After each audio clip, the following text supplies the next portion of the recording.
I was thinking, could you tell us a bit around who you are and what your specialty are? Also around COVID and vaccines? I'm Dr. Peter McCullough. I'm a practicing internist and cardiologist from Dallas, Texas, and I'm in clinical practice now, so I see and examine patients every day. And I was the first to publish a comprehensive treatment protocol for COVID-19. It's been copyrighted now, the McCullough Protocol. That was in August of 2020. I was asked, to help the White House in the United States early during the pandemic. I wrote a series of opinion editorials in the Hill. I then testified 3 times in the U.S. Senate, multiple state senates. I have over 70 peer-reviewed publications now on COVID-19. I've just published the very first detoxification protocol, or a protocol to actually help people remove the effects of the vaccine in the body. Oh, you can do that. And so this was a big advance. So I've been very, very active. I am a frequent contributor on Fox News in the United States, Newsmax, One America News. I've been on ABC. I have my own podcast, America Out Loud Talk Radio, The Color Report. So I have been at the forefront of COVID-19, the illness, and then the complications we see from the vaccine. So can you tell a bit about the complication we see from the vaccines, also according to the heart problems? Maybe that's kind of your specialty? Yeah, well, let me give you the data. In the United States, our Center for Disease Control has several databases. One of them is the patient-reported data. So the patients have a cell phone app on their phone, and about 10 million people signed up to do this. What we learned from VSafe is that 7.7% of Americans who took the vaccine got so sick in the next few hours or the next day, they actually had to be seen in the emergency department or hospitalized. How much is that, like out of 100? Or 7.7%. Oh yeah, wow. 7.7%. Oh. That's a huge percentage. Yes. So people learned early on these vaccines are rough vaccines. If you have to be hospitalized, the next day, and 7.7% is a big number. Remember, we want side effects way less than 1%. We don't want to have 7.7% of people getting sick. And then we learned in 2 prospective cohort studies. One, first author is Meng Soo-Gyen, and the other one is the first author, Buren. They found that 2.5% of people who took the vaccines had heart damage. 2.5%. Yes. And these are studies where they measure all the blood tests and the cardiac imaging before the vaccine, and then they do the same tests after the vaccine. Now, about half of those patients, the heart damage has no symptoms, so they don't feel it. How do they know then? Because they were in the research study where all the blood tests were done. Okay, got the blood tests. Right. So half of the patients with heart damage don't know it. And a fraction of those individuals, then when they develop a scar in the heart, they'll be at risk for cardiac death, cardiac arrest. So the great concern that we have is young people having cardiac arrest. And we hear this every day now in the news all over the world. I've now published the largest autopsy series of these cases of death, and 100% of the time it's due to myocarditis, due to vaccine. When you say young people, which age are we talking about? Average age, I believe, is like 36 or so. 36, okay. Down to? All the way down to children. Oh, okay. Down to children. So the myocarditis is now well studied, about 800 papers in the peer-reviewed literature. Yeah. All forms of myocarditis with the vaccines, the highest risk age group is about 18 to 24. It can range up to age 60s or 70s. 90% are men. Oh, yeah. 10% are women. The 2 periods of time where the risk is highest for a cardiac arrest is during sleep from 3 a.m. to 6 a.m. and during sports. And both of those times, there's a big surge of adrenaline, the big internal hormone that stimulates the body. And that seems to be critical to triggering these cardiac arrests. But these cardiac arrests, are there any difference from other cardiac arrests, like in symptomatic or the way they show? Or? They are so unpredictable. There's okay. no antecedent chest pain. It's just a sudden collapse. So you'll see videos of athletes suddenly collapsing with no premonitory symptoms. There's a pilot, American Airlines pilot. His name is Pilot Snow. I had a chance to interview him and examine him. He landed an airplane in Dallas-Fort Worth Airport in Texas. And then as people were coming off the plane, he was saying goodbye to them. When the last person came off, he collapsed. He said it was like lights out, boom.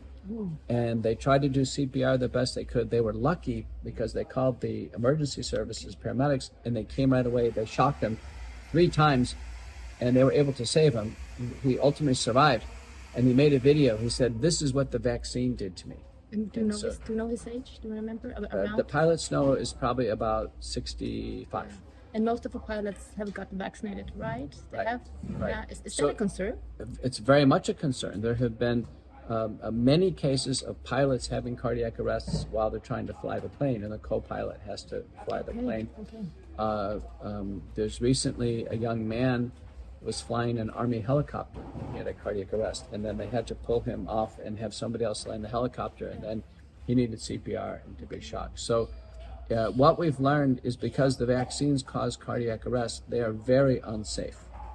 They are very unsafe. We cannot give anyone a guarantee that they're okay when we have this risk of cardiac death. We know that with COVID itself, there was very little risk of any heart involvement. There were multiple studies, one by Daniels in the big athletic league in the United States, another one by Truvali in Israel, and then the U.S. Army. They looked for myocarditis with COVID. They kept looking, could not find any serious cases, no hospitalizations, no deaths. But then when the vaccines rolled in, by June of 2021, the U.S. FDA said the vaccines cause myocarditis. And they put that warning out there. And I think, everybody should pay attention to these warnings because the myocarditis is a very, very serious complication. How is treatment? If we have gotten myocarditis induced by the vaccines, what about treatment and what about long-term? Well, I can tell you my approach. There are guidelines of how to treat COVID vaccine myocarditis in the UK and Australia. My approach in the United States is I do a history of physical, get an EKG, cardiac ultrasound, blood tests. And the blood tests include high sensitivity troponin, blood B-type natriuretic peptide, ST2, and galectin-3. I measure an ANA, antinuclear antibody, high sensitivity CRP. And then to clinch the diagnosis, I order a cardiac MRI with late gadolinium enhancement. Now, when the diagnosis of myocarditis is ascertained, I use 2 main drugs. One is colchicine, the other one is methylprednisolone. The Japanese do that as well. They're also doing a form of a plasma exchange or plasmapheresis. That is, an additional approach that can be taken. If there is evidence that the heart has already been weakened, then we have to use medicines to treat and prevent heart failure. Includes evidence-based beta blockers and what's called renin-angiotensin system inhibitors. If the heart pumping function is very low, or if there is a large scar developing in the heart, we have to put in a defibrillator. We have to implant a defibrillator To kickstart the heart again. to prevent a cardiac arrest. If a cardiac arrest has already occurred, then we must put in a defibrillator. So now there are athletes having defibrillators put in. The newer form of defibrillators for the athletes can go underneath the pectoralis muscle and not have any leads go into the heart, and then they can provide a shock if it's needed. But we're greatly concerned. We've seen a few athletes actually have a cardiac arrest and return to play right now with no defibrillator. We think that's extremely risky. Do we know if people, the percentage of people that have gotten cardiac arrest or troubles with their hearts, do they know that it's caused by the vaccine? If it is caused by the vaccine, do they know the information about it? We think there's a large number of cardiac arrests where the patient and the doctor have not linked it to the vaccine. And the case to watch that just happened is a Dominican basketball player, Oscar Cabrera Adames. And Adames in 2021 takes the vaccines. He has a cardiac arrest while playing basketball on TV. They shock the heart. He recovers. then he goes on Twitter. He says, I took the vaccines and I caused my myocarditis, I caused my cardiac arrest. Then he tries to take the medicines, probably the ones that I would use. And then in 2023, he is attempting to come back. Yeah. Now, remember, if they have myocarditis, we cannot let them play sports. For how long? For as long as they have myocarditis, because the sports will trigger a cardiac arrest. So he's taken out of sports. And then in 2023, he goes on a treadmill test to try to return to basketball, and he dies on the treadmill test. Okay. 2 years later. So he's died 2 years later of a cardiac arrest from the myocarditis in 2021. And when you're on a treadmill test, you have controls on your right? Yeah, you're supervised. Yes. I've never had a patient die in a treadmill test. Okay, so it normally does not happen. Right, so it means it was a very severe refractory cardiac arrest that could not be resuscitated. And you said as long as they have myocarditis, they cannot play sports. Or That's correct. So how long can a person have myocarditis? In his case, he must have had it 2 years. 2 years, okay. Yeah, there is a Swiss marathoner, a woman, her name is Fabian Schrump. She announced she took 3 shots of Pfizer. Yeah. She announced that she had myocarditis and she wasn't going to compete, in a marathon running. To my knowledge, she hasn't returned. People who have got vaccinated, is there any correlation between how many doses they have gotten and the risk of myocarditis? Do you know anything about that? In a paper that's on the preprint server system, Jessica Rose is the first author, I'm senior author. We've studied this. The highest risk is on shot number 2, okay. And then the next highest risk is shot number 3. And in which time period after the shot? Well, the symptomatic myocarditis typically occurs within 30 days of the shot with their symptoms. However, the cardiac arrests now can occur several months after the shot, or even in some cases now several years after the shot. Okay. And these athletes you were talking about that have fallen on the ground literally, and is this a high? Are they higher number than before, or is it just the media that is exposing it? Do we know anything about that? It's a good question. Dr. Panagis Polypridis and myself have published in the European literature that in a stable period before the pandemic, in the European soccer and football leagues, age under 35, pro and semi-pro, the number of cardiac arrests per year was 29. 29, okay. Now, since the vaccines were mandated on the players, that number, 283. 283. So it's nearly a 10-fold increase. Okay. Now, of those athletes who have sudden death in the playing field, about 2/3 die, and 1/3 survive, even with all the Okay, so 2/3 of those who get the myocarditis heart attack, they die. No, 2/3 who have a cardiac arrest cannot be saved.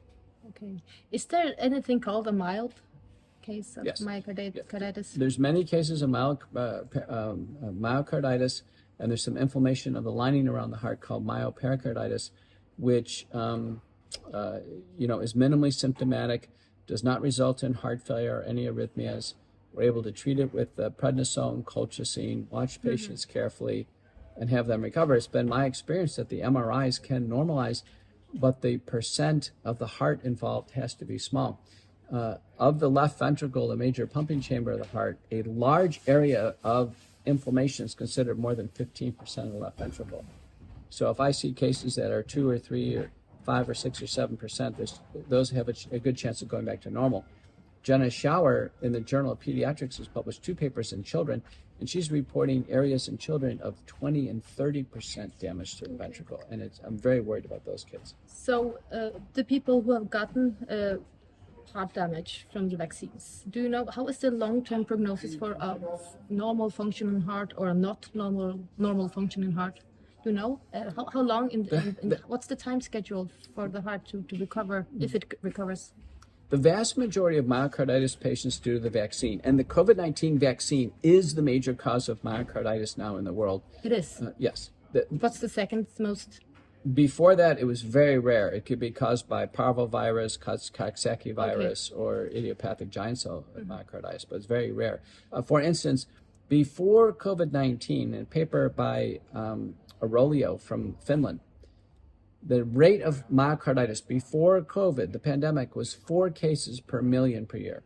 Now, based on the Swiss study by Buren and the the Thai study by Mansugian, the rate of myocarditis with the vaccines is 25,000 per million per year. So it's massive. Now, what we've learned is that the majority do not develop heart failure, which is wonderful. I've only had one patient in my practice require a heart transplant, and I'm a practicing cardiologist. I specialize in this. The vast majority are left with a small scar, or it normalizes, and we're in this observation period hoping that they don't have a cardiac arrest. Okay. And that observation period, how is it? Months, years? Right now, just to be conservative, I'd say it's at least 5 years. Okay, 5 years observation period. And how often do you observe? They should see a cardiologist probably every 6 months on that time frame. Okay, so twice a year, regularly. Mostly. Careful observation. I'm watching my patients carefully. Now, Yeah. I don't keep ordering MRI after MRI because of the exposure of gadolinium, but I try to use other techniques to see if I can ascertain if the patient is improving. Some of the blood biomarkers, including ST2 and galectin-3, appear to play a role, and they're easy to measure. If there is someone out there who has got blood clots or heart troubling, maybe myocarditis, and has got vaccinated, but they do not know if it's linked to the vaccination, do we got any good advice? Well, shortly we'll have, we know that there's a part of the virus that's causing all the problems called the spike protein. Yes. The spike protein is on the surface of the virus, and large quantities of the spike protein are installed in the body with the vaccines, huge quantities.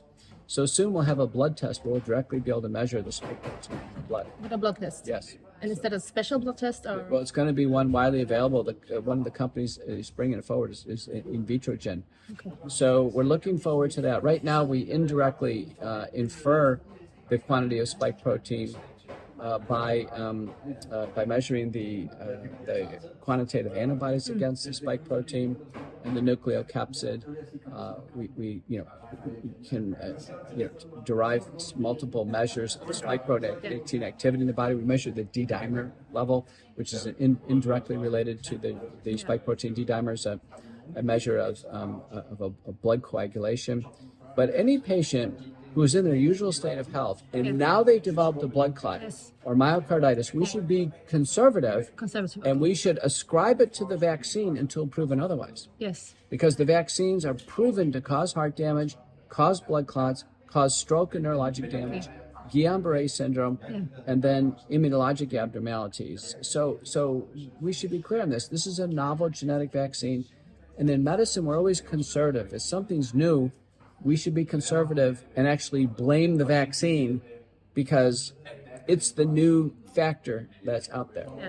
And now we are, the autumn is coming, summer is about to finish here, so probably there will be a recommendation for more boosters. Probably, I don't know. Do you know anything about that? Will there be boosters or more boosters? Boosters are coming in the United States. As a doctor, I'm not recommending the boosters to my patients. I don't think they're safe, and they're not effective. Okay. And we know that patients can actually die when they take their next booster, develop a blood clot or heart damage. There's more problems. So no, I am not recommending boosters at all to my patients. It's a very mild variants that are circulating now. They're very easily treated. And at this point in time, I've testified in the U.S. Senate that the vaccine should be pulled off the market. They're not safe for human use. Yeah. And before we end, you have written a book, right? Yeah, my book is Courage to Face COVID-19. It's available on Amazon and all the other online book centers. And it's a 5-star bestseller on Amazon. Courage to Face COVID-19. Yeah, www.couragetofacecovid.com. It is a gripping true crime narrative of what really happened during the pandemic. Multiple characters. It has a beginning, middle, and end. It's a story, so it's not just a timeline, but it's a story. And it describes the intentional suppression of early treatment. Like ivermectin. Yes. In order to force vaccines on the population. It turns out the vaccines have been a disaster. Do you think they will continue to be a disaster? They'll continue to be a disaster. The good news is that I've just published a solution for those who've taken the vaccine. And this has been published in the Journal of the Association of American Physician Surgeons, and it's called base spike detoxification. What we mean is this is the base of treatment. We've worked on this with our scholarship and our clinical care and observation. 3 natural products you can buy over the counter. The first is nattokinase. Nattokinase, which is a Japanese product, 2,000 units twice a day. Bromelain, which is derived, derived from the stems of pineapples, 500 milligrams a day. And then curcumin, 500 milligrams twice a day. Curcumin is derived from turmeric. These 3 natural products taken in combination, we believe, play a role in reducing the burden of spike protein in the body, letting the body begin to heal, and having some of these vaccine injury syndromes lessen or resolve over time. I think the neuropathic symptoms are very responsive. Now, it takes 3 to 6 months of this to make an impact, but base spike protein detoxification, make sure you visit my website, petermcculloughmd.com. That'll take you everywhere. I've gone over this in my podcast, America Out Loud Talk Radio, McCullough Report. It's on my Twitter feed. I have the #1 doctor Twitter account in the world, P_McCulloughMD. Doing everything I can to help the world recover from the pandemic and now the damage from the vaccines and get back to normal. Thank you so much for having me on the program. Bye.